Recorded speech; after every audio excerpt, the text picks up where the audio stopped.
Lee, in which direction do you see the citizens of this country going, and are we going to have to protect this country ourselves?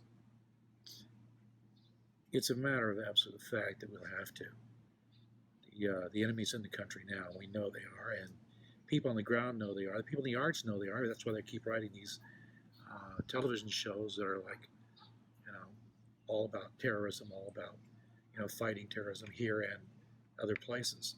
The artists know this, and we usually don't pay attention to it. We say, it's movies, that's this, that's that. But no, people know it, and the people on the ground really know it. I've talked to a lot of people, both in law enforcement and out of law enforcement, and they understand we're at war, and we're at war here. Since I published my book, Infiltration, I've been hearing from law enforcement guys, from public citizens, and underground people asking me whether I thought it was possible for this to happen. Has it happened? Is it happening? It's certainly possible that it could happen. And the destruction would be kind of dystopic. We need to be aware, and our officials need to be a little more imaginative about what could happen. In my next book, Elements In, I discuss the whys and how they're really going to do it. How does what is going on in this country and the world relate to infiltration? I originally wrote Infiltration as pure entertainment. It was a book to buy before you get on a plane, read it on the plane, and toss it away. What happened was people began to see certain things in it that they believed. And with the way the situation is right now, they're believing it more and more. They feel at risk in their own country. That's how it relates. I've been asked if I thought the Oregon attacks were attacks on Christians and Christianity in general, and the answer is unequivocally yes. We as Christians have to be aware of our surroundings. We have to look. If we're put in a situation like that, we confess our Christianity, but it doesn't mean we just stand there and take it. We fight. Recognize what is happening and fight. We are not a nation of sheep. We're a pack of wolves when provoked. These guys who shoot places up in gun-free zones know they're at minimal risk.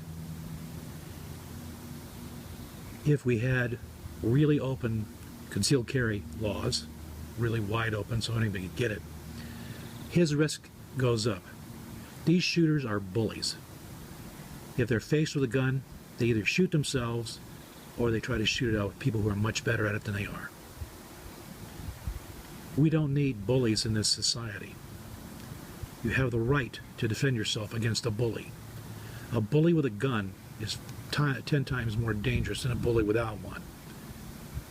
If he suspects that there might be a gun in that classroom, he's going to think twice about going in because he doesn't know where it is.